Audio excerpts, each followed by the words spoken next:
the show that's heard your criticism, and you're right. Does Jason Tatum even belong in the NBA anymore? Oh, Maybe he should go to the G League. That's right, true. guys? Oh, yeah. Great takes.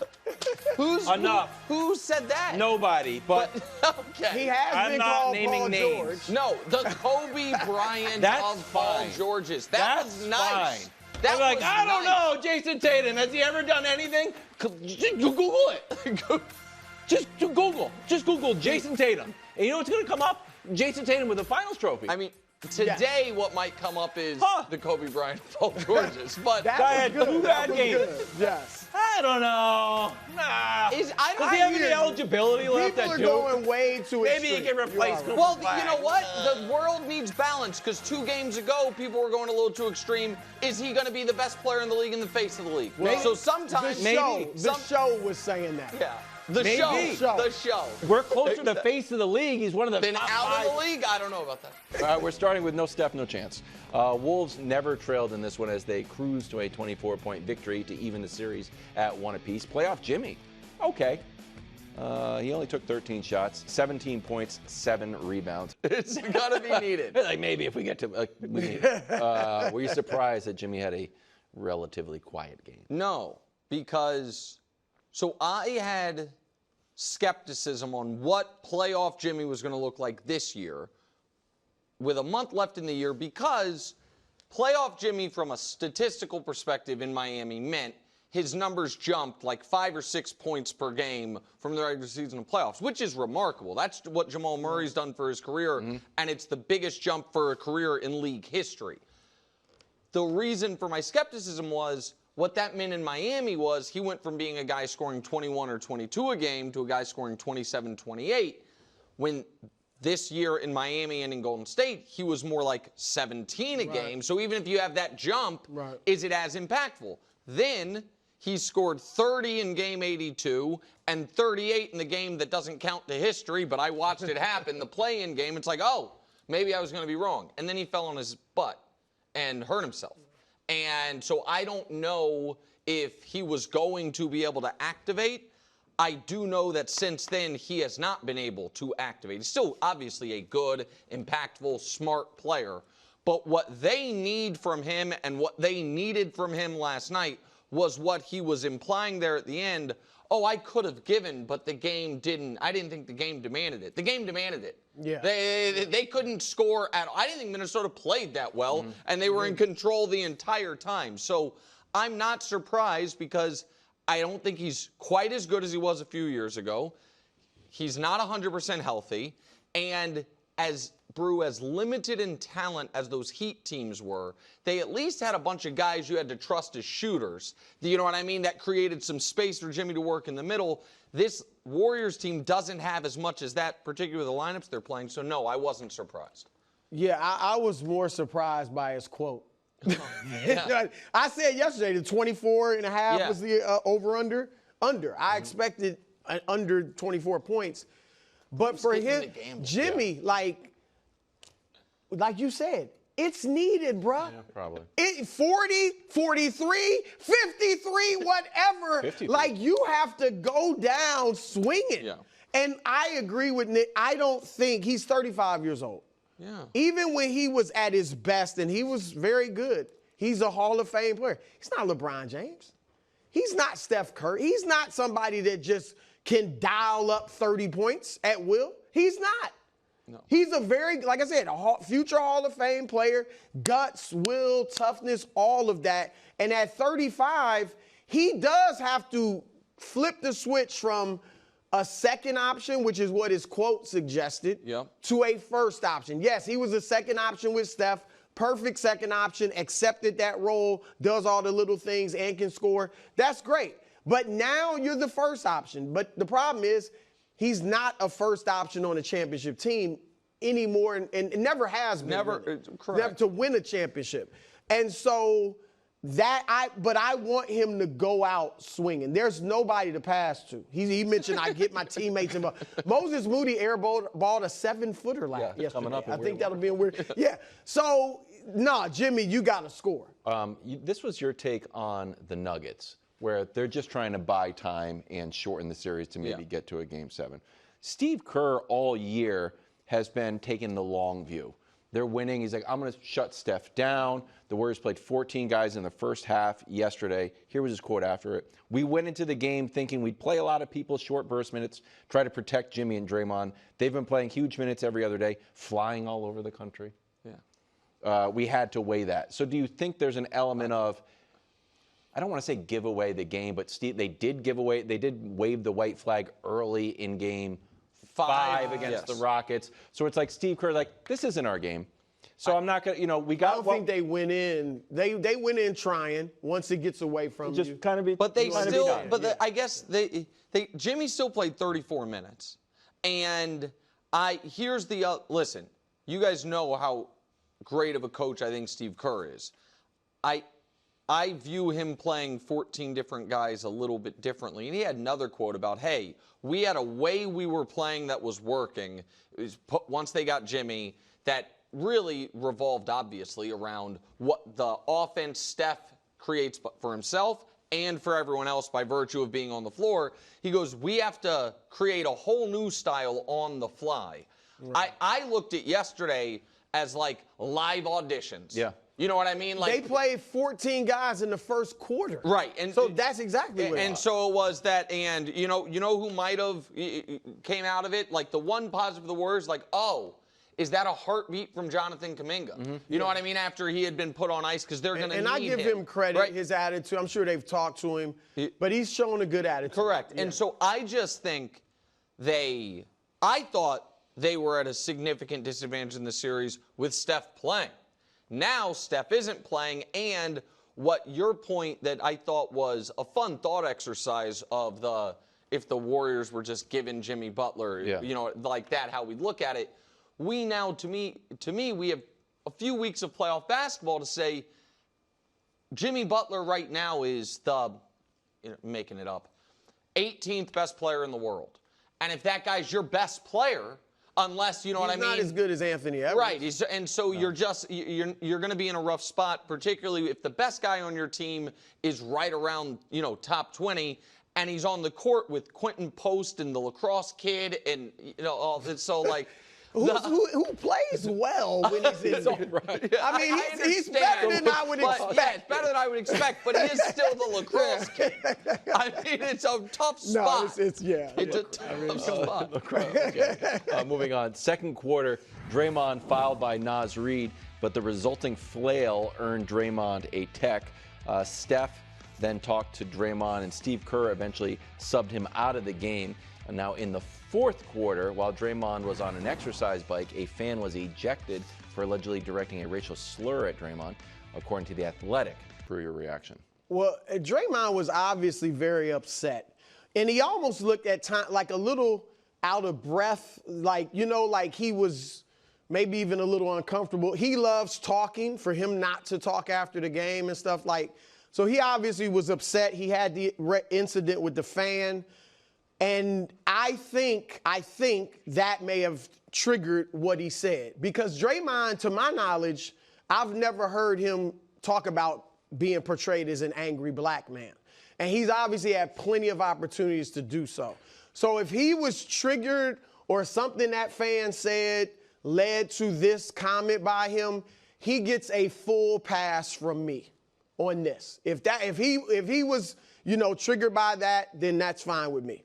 That said, from a basketball standpoint, what else would just a basketball standpoint, because he talked about, I'm intelligent. I don't know if he said that word, but I'm married, successful family.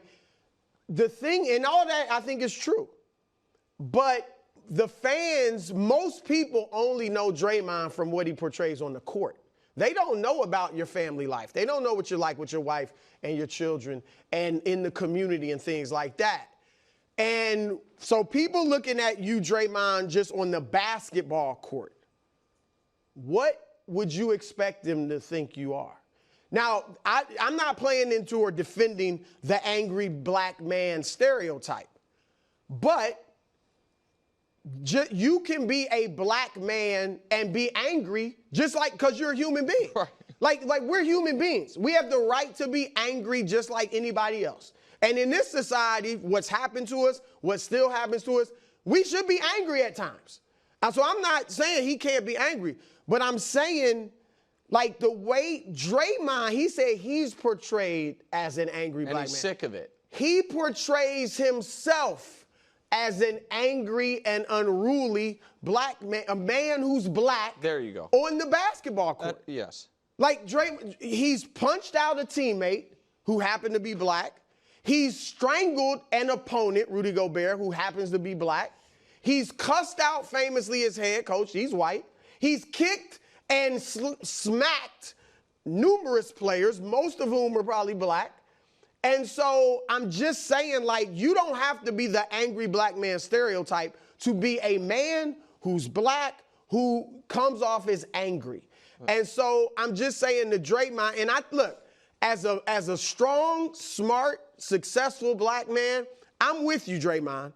But on the basketball court, you do portray yourself like as unruly, as a ticking time bomb. And he is like a game ago, he said he had to get him, he was embarrassed and ashamed of how he played and acted in Game 6 and had to, calm himself and play better for Game 7. To me, this is incredibly complicated while being incredibly simple. The incredibly complicated part is what Bruce said at the beginning.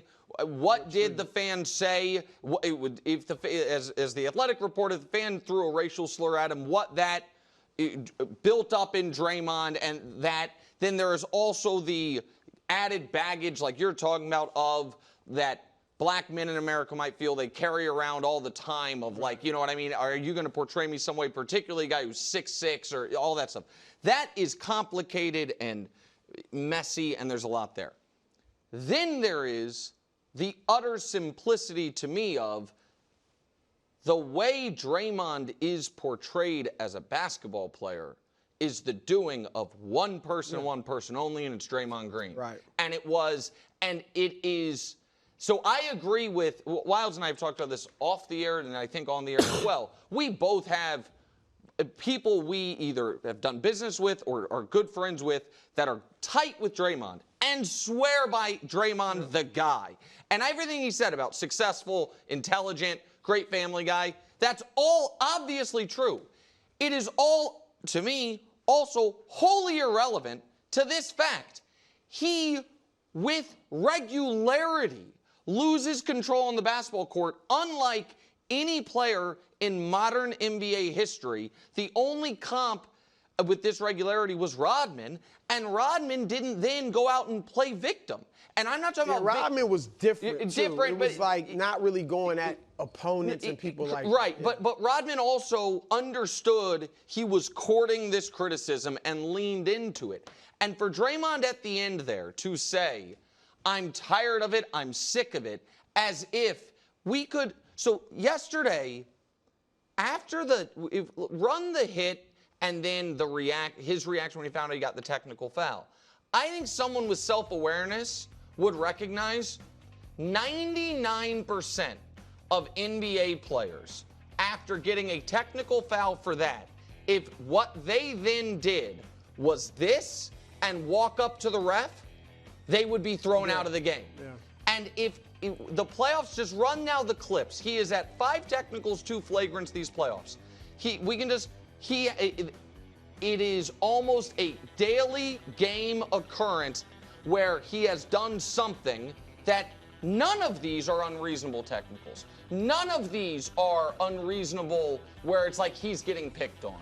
And so I find it, to be totally honest, embarrassing that Draymond Green, who, just forget punching Jordan Poole, just in the last 24 months, stomped on Sabonis' chest, back-fisted Nurkic, choked out Gobert, had to leave the team to go to anger management. Right.